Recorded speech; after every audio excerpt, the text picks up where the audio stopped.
Go.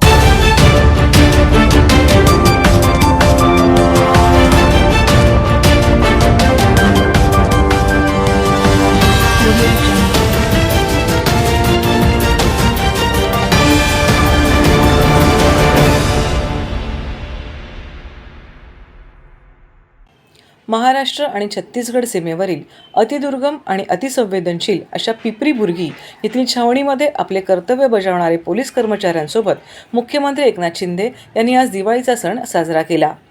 अतिदुर्गम भागात आपल्या जीवाची पर्वा न करता कर्तव्य बजावणाऱ्या जवानांना यांच्या हस्ते फराळाचे वाटप करण्यात आले. याच ठिकाणी कर्तव्य बजावत असलेल्या महिला पोलिसांनी त्यांना ओवाळून भाऊबीजेचा सणही साजरा केला. तुम्ही इथे प्राणांची बाजी लावून कर्तव्य बजावता, त्यामुळेच आम्ही सुरक्षित राहतो. तुमच्या याच त्यागाची जाण असल्यानेच दिवाळीचा सण तुमच्यासोबत साजरा करण्यासाठी आलो असल्याचे याप्रसंगी बोलताना मुख्यमंत्री एकनाथ शिंदे यांनी स्पष्ट केले. या कार्यक्रमाला स्थानिक आदिवासी बांधवांना देखील आवर्जून निमंत्रित करण्यात आले होते. या निमित्ताने तेथील महिला आणि लहान मुलांना कपडे, फराळ आणि भेटवस्तूंचे वाटप करण्यात आले. या अतिदुर्गम भागात शाळेत जाणाऱ्या विद्यार्थी-विद्यार्थिनींना मुख्यमंत्र्यांच्या हस्ते सायकल वाटप देखील करण्यात आले. यावेळी गडचिरोली जिल्ह्याचे जिल्हाधिकारी संजय मीणा, गडचिरोली परिक्षेत्र उपमहानिरीक्षक संदीप पाटील, गडचिरोली जिल्ह्याचे पोलीस अधीक्षक निलोत्पल, शिवसेनेचे विदर्भातील पदाधिकारी किरण पांडव उपस्थित होते.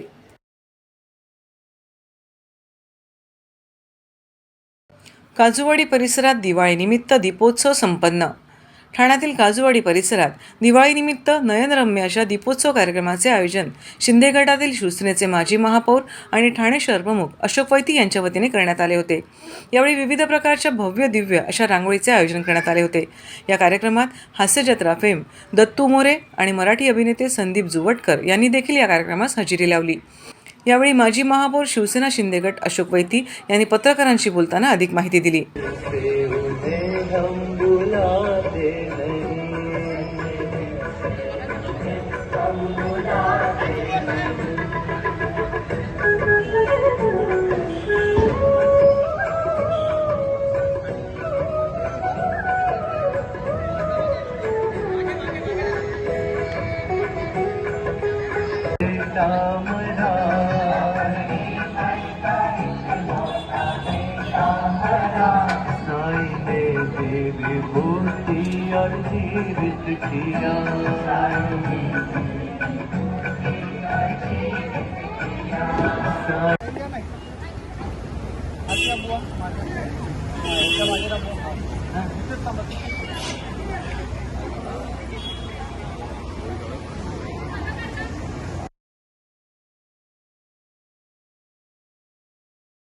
सर्व नागरिकांना आवाहन करण्यात येत आहे की सध्या डासांमार्फत पसरणाऱ्या डेंग्यू या आजाराचा प्रसार रोखण्यासाठी प्रत्येकाने पुढीलप्रमाणे कार्यवाही करावी.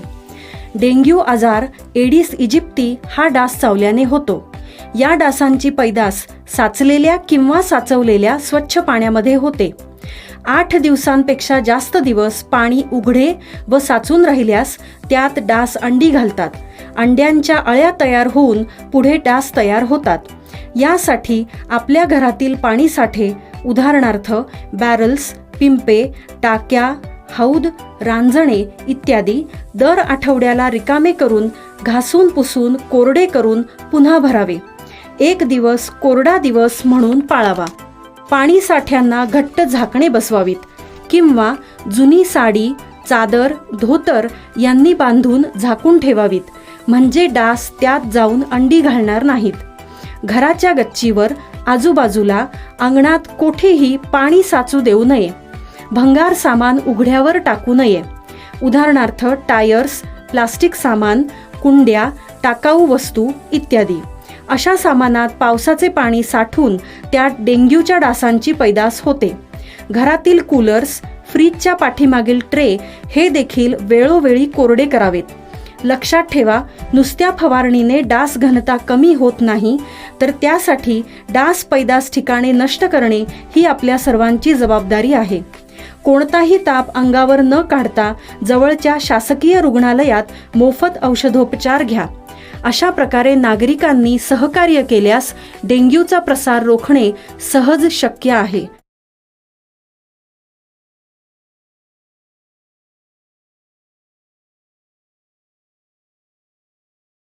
महाराष्ट्र नवनिर्माण सेनेचे प्रमुख राज ठाकरे हे आज ठाणे शहराच्या दौऱ्यावर आले असून या दौऱ्यादरम्यान त्यांनी जिल्ह्यातील पदाधिकाऱ्यांची बैठक घेतली. या बैठकीत त्यांनी आगामी कोकण पदवीधर निवडणुकीबाबत ठाणे, कल्याण, नवी मुंबईच्या पदाधिकाऱ्यांची चर्चा करून निवडणुकीसाठी जोमाने कामाला लागा असे सांगितले असल्याची माहिती सूत्रांनी दिली. तसेच मराठा आरक्षण, आगामी लोकसभा, विधानसभा निवडणुकीबाबतही चर्चा केली. आगामी लोकसभा आणि विधानसभा निवडणुकांच्या पार्श्वभूमीवर सर्वच राजकीय पक्षांनी मोर्चेबांधणी सुरू केली आहे.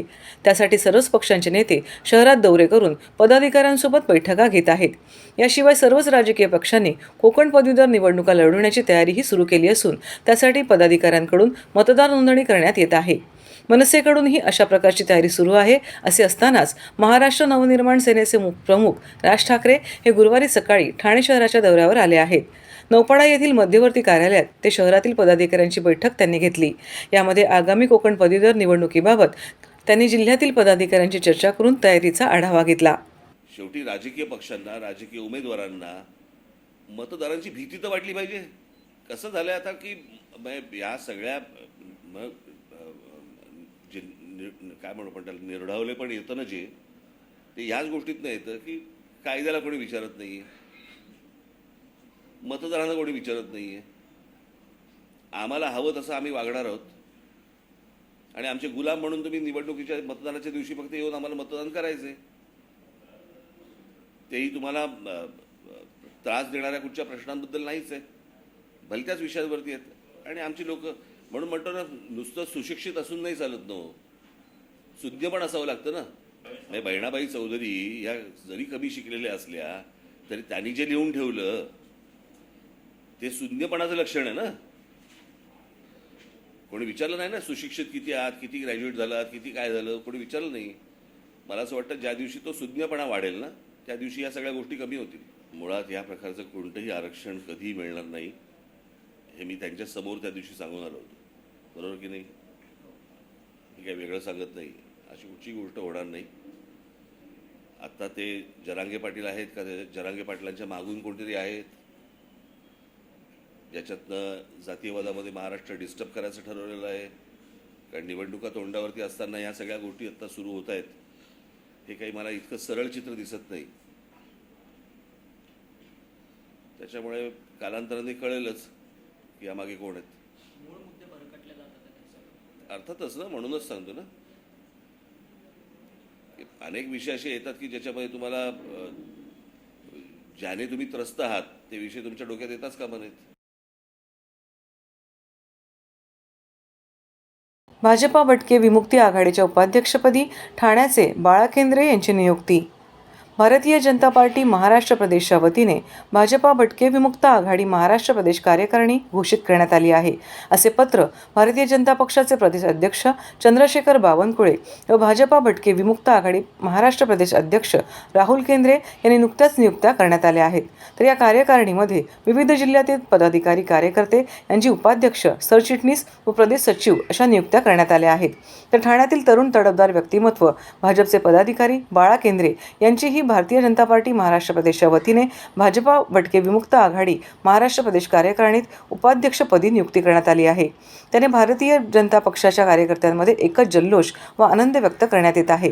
तर श्री बाळा केंद्रे यांचे विविध क्षेत्रातील मान्यवरांनी भेटून व फोनद्वारे अभिनंदन करून पुढील वाटचालीस शुभेच्छाही दिल्या आहेत व पक्षाने आपल्याला दिलेली जबाबदारी योग्यरित्या पार पाडून भटके विमुक्तांचे विविध प्रश्न मार्गी लावण्यासाठी अविरत प्रयत्न करणार असल्याचे यावेळी नवनियुक्त भटके विमुक्त आघाडीचे उपाध्यक्ष ठाणे श्री बाळा केंद्रे यांनी पत्रकारांशी बोलताना सांगितले.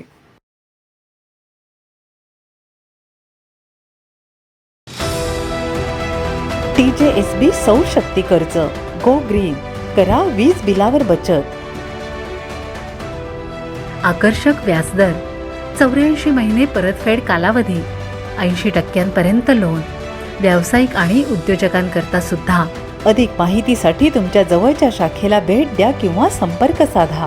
1800-223-466 आणि 1800-266-3466.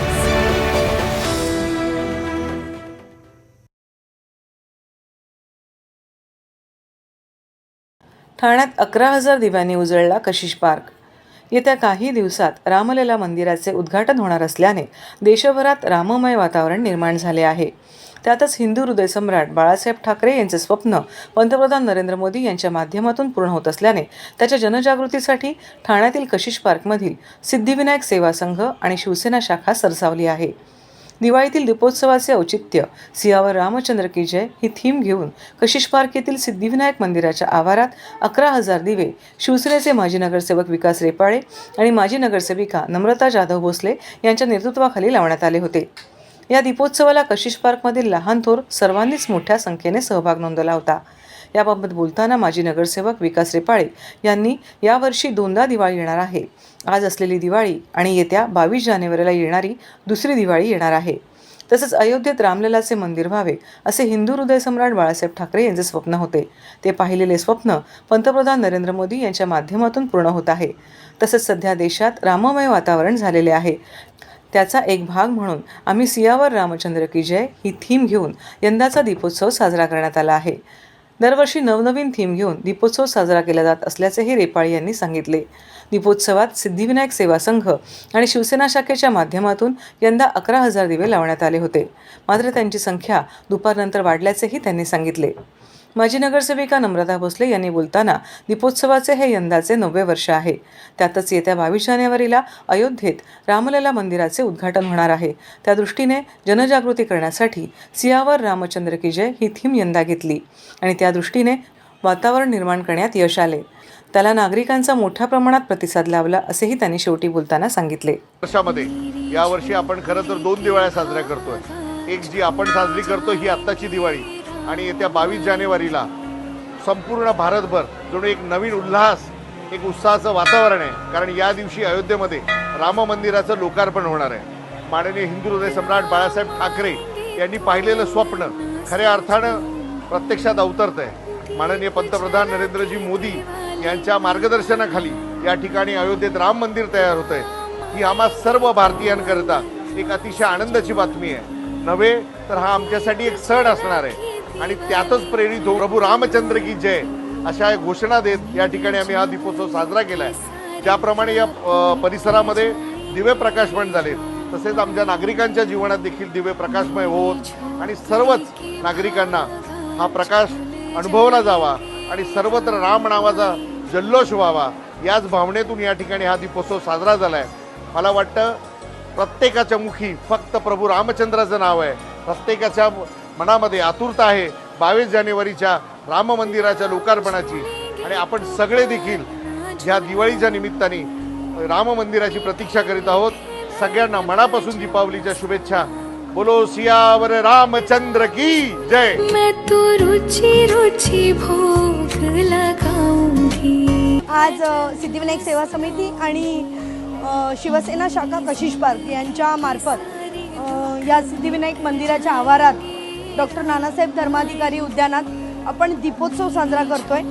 गेली 9 वर्ष आपण विविध सामाजिक उपक्रम राबवत असतो आणि हा कुठे ना कुठेतरी दीपोत्सव देखील सामाजिक उपक्रमाचा एक संदेश देणारा, एक धार्मिक कार्याबरोबर एक सामाजिक कार्याची जोड असणारा आपला हा दीपोत्सव असतो. यावर्षी आपण सियाराम रामचंद्र की जय असा संदेश देणारा दीपोत्सव साजरा केलेला आहे. कारण दिवाळी ज्या वेळेला सुरू झाली त्यावेळेला त्या दिवसापासून प्रत्येकाच्या मनात आहे, प्रत्येक हिंदू व्यक्तींच्या मनात आहे की दिवाळी ज्या वेळेला साजरी कधी केली होती, ज्या वेळेला श्रीराम वनवास संपून ज्या वेळेला अयोध्येला परत आले होते त्यावेळेला ही दिवाळी मोठ्या प्रमाणावर साजरी केली होती. एक हिंदुत्ववादी सरकार गेले 10 वर्ष या भारतभर आहे आणि त्याचा कुठे ना कुठेतरी एक चांगला उपयोग, चांगले गोष्ट, सगळ्यात महत्त्वपूर्ण गोष्ट मंदिर वही बनाएंगे हा एक संदेश दिला होता आणि हा कुठे ना कुठेतरी पूर्णत्वास येत आहे. आणि याच संदेशाचा एक भाग घेऊन आपण सियावर प्रभू रामचंद्र की जय अशा पद्धतीचा एक संदेश दिलाय. मेरी झोपड़ी के भाग आज खुल जाएंगे, राम आएंगे. मेरी झोपड़ी के भाग आज खुल जाएंगे, राम आएंगे.